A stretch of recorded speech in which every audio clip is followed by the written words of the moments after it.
Income Tax 2020. Tax software example. Certain business expenses of reservists, performing artists, and fee-based government officials. Form 2106. Come in, relax with Income Tax 2020.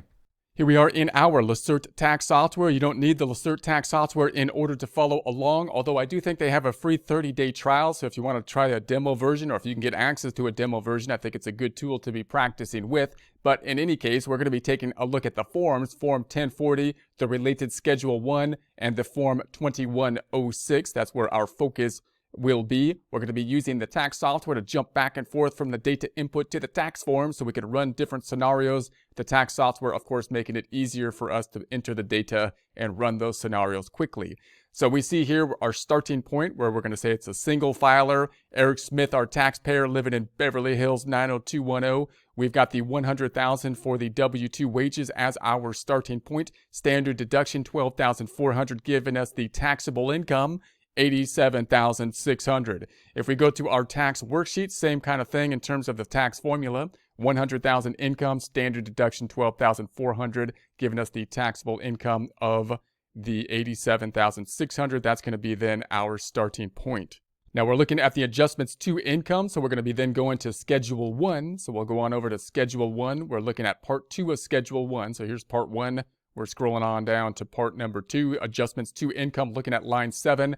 Or line 11, which is certain business expenses of reservists, performing artists, and fee-based government officials. This is having an attachment of Form 2106. So if line 11 is applicable, then you should have another attachment to the Form 2106, which will then feed over to line 11 on the adjustments to income, which will then be summed up down here, and then, of course, flow on over to the actual Form 1040. Form 2106 used to be a lot wider in scope in terms of business expenses for basically generally W-2 type employees. So the general outline you're thinking of with Form 2106 is that you have a situation where someone is a W-2 employee and they have expenses that they spent their own money in order to help generate their revenue, which is the W-2 income, rather than having those expenses be covered by, say, the employer. Now, if it was a Schedule C type of business, of course, you would get those expenses as part of your deductions to get down to the basically net income for the Schedule C as a sole proprietorship or as a business. But if you're a W-2 employee, then in general, you don't get those kind of deductions because it's generally thought that as an employee, the things that are necessary for you to basically do your job will be provided basically by the employer. So that means you get this question all the time. Well, what if I spent this money related to my job in order to help me generate revenue, but I'm a W-2 employee? Well, the general rule is if you're a W-2 employee, you don't usually get those deductions. If you're a sole proprietorship, then you have your own business, and those deductions in order to generate revenue would often be a deduction in that case. Now, note that if you are a sole proprietorship, you'll also have to be dealing with self-employment tax, and which is a problem. So there's pros and cons to being a W-2 employee and a sole proprietorship. So you want to, think about those if you have an option of going to one or the other. But the more deductibility of business-related expenses is something that typically you can do more on the Schedule C. Now, in certain circumstances, the business expenses were deductible, and it was a broader set of circumstances before that. So, and now they've narrowed them, and they've narrowed them primarily by categorization. So reservists, performing artists, and fee-based government officials. So in the past, we had to kind of think in a more broad sense, well, are these a qualified business expense, even though they're a W-2 employee? Now, it's going to be much more narrow. So we're probably not thinking of line 11 near as often as we might have been thinking of it possibly as a possibility in the past, unless we're running into someone that falls into these categories. And even if they fall into these categories, then we go back to thinking about whether or not they have expenses that have not been reimbursed. Did they have expenses that they didn't get reimbursed by the employer for? And that would be the question here. So now the question is, did they fall into these categories? If they did, then did they have business expenses that possibly could be deductible? If they did, were they reimbursed for them? If they were not reimbursed for them, then that's when you might use the form. So I won't spend a lot of time on it due to the fact that it has, narrowed down. Next year, again, this whole thing could change. But in any case, we got then the form 2106 is going to be down below. So we're going to say, all right, then we got form 2106. Here it is. And we have up top, these are going to be the employee business expenses, And just a general outline of the expenses, the types of expenses. We've got the vehicle expenses here, parking, tools, and whatnot, travel expenses, which usually that would be like more than a day away from the home. You spent overnight for work somewhere else. Business expenses not included in line 1 through 3, meals expenses, then here's the total expenses. Then down below we have the reimbursements received from your employer. So if there were some reimbursements for it, then you would think that you would not get the portion that at least that was reimbursed as an expense. And then you can figure expenses to deduct down below. And then part 2 has the vehicle expenses, so the general information for the vehicle expenses, and then we can think about the mileage rate or the actual expenses. We'll talk more about, the way to deal with a vehicle more in a future presentation when we think about typically a Schedule C type of business and the methods that we can use in order to get the expenses for the vehicle. Now I'm going to go back up to Schedule 1, and if I right-click on Schedule 1 and use my Jump To feature, we have our business expenses, and then we have the 3 categories of business expenses: reservists, performing artists, fee-based officials. So let's go to the reservists first, which may be the most common. I guess it depends on who your practice is with, of course, but we'll go to the reservists first. So military reservists, not unreimbursed travel expenses included on this Form 2106. And the default here is all for 1. So if I put 1, it should be all. So I'm going to say 1. And then we have the categories of the expenses: meals, other than meals. So I'm going to say meals expenses in full. Let's just put like 500 here. And then entertainment expenses for California only. We have the override down here. Local transportation, bus, taxi, whatnot, travel expenses away from home overnight. Let's put like 700 here. And then I'll keep it at that. I'm then going to go to the forms and see it pull over. So there's the 950. That's because it took half the meals. And then let's take a look at Form 2106, which should now be populated now, 2106. We then see that we have up top on page 1, we've got the travel. And then we have the meals over here for the 500.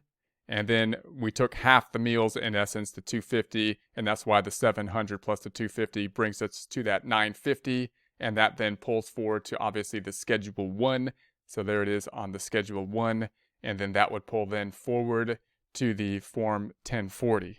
Now, if you did this in the tax formula basis on the tax software, you might go to the adjustments here. And then we could just simply put the total here, which was the 950. We might want another schedule to actually calculate the items that were included in Form 2106, like the vehicles and whatnot, to feed into here. But again, it's not something that's as applicable these days, so I don't think you're going to see it a whole lot. So it might not be worth another schedule. But anyways, that would fall through. That gives us to the 9950 after the adjustments. The 12,400 standard deduction to get us to the 86,650. If we go back on over here, we've got then the 86,650. So let's just take a look at some of the other categories. So if I go back on over and say, all right, let's remove that category here. So we will remove that. And then I'm going to go back to the forms up top. And I'm going to go back to the Schedule 1. And I'll use the Jump To feature just to practice the second one. So I'm going to right click on it and say, okay, now we have drop down a performing artists. So now it's a performing artist, which is fallen into our categorization. So again here, qualifying performing artist, handicapped, fee-based government official. So we can put either one. This is where the other 3 would go. They could possibly qualify. So I'm going to say, all right, they're a performing artist here. And then if I go back down to the information, we would want the occupation and the form that it would be going to, which is going to be Form 2106. So Form 2106. So then I'm just going to practice putting the data in. Meals, again, let's put 800 this time. Entertainment, let's go to the travel. And let's just put 600 in the travel. And I'll go back on over. And so now we've got, of course, we have the 1,000 in the Form 2106. I'm going to remove this. Let's go to Form 2106 now. So now we have the 600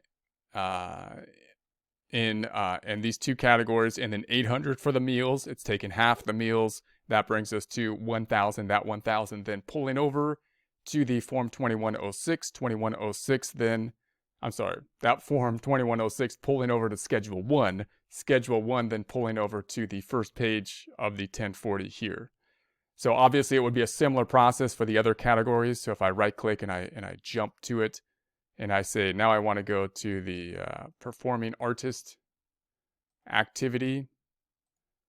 And let's say now that we're going to say we have someone, let's say is a fee-based government official. So we're going to say 3.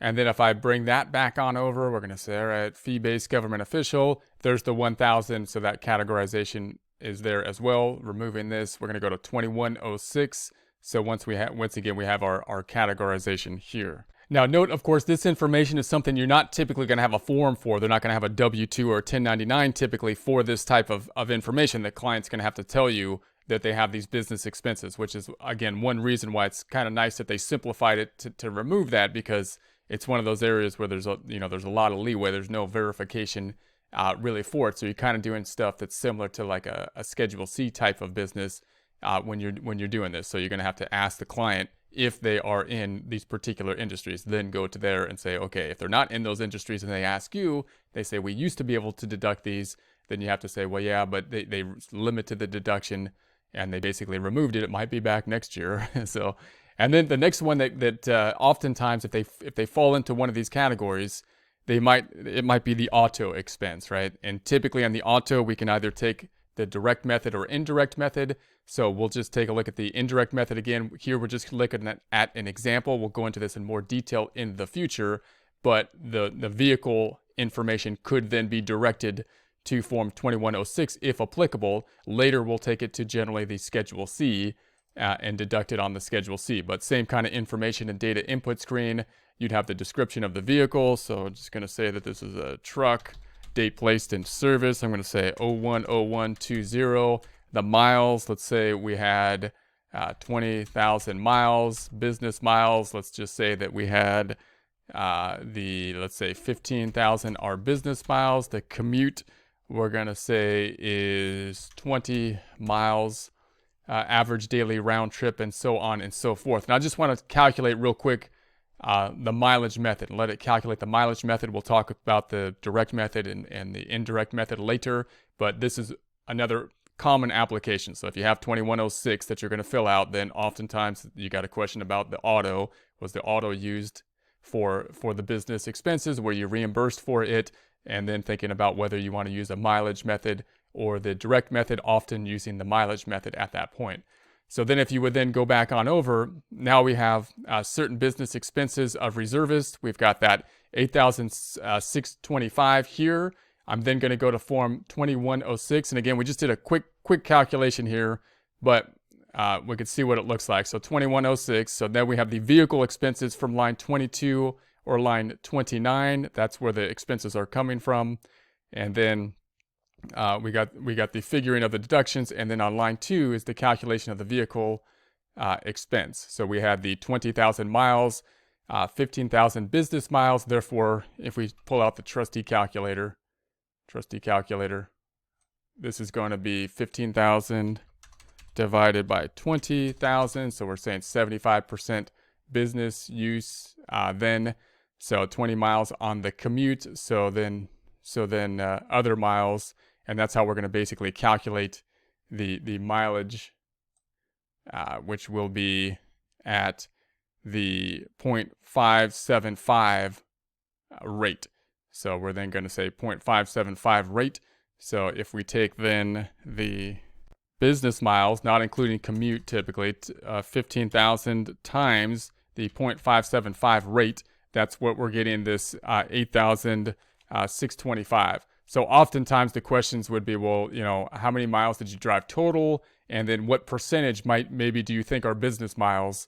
And then you can kind of figure out or make an estimate of the business miles. And again, we'll go into more of the details in the questions in a future presentation, but I just want to note that if this 2106 is applicable and they have business expenses, oftentimes you deal with the with the auto is going to be one of the more complicated kind of components. Then you got to think about, do I want to use a mileage method or the direct method? Typically, you'll often be using a mileage method in that circumstance, and then we'll talk more about the mileage method in the future, but it's basically the same method that we'll use, except that we're going to be directing this, instead of going to form Schedule C, which we'll do in the future, we would direct it to the form 2106 if applicable.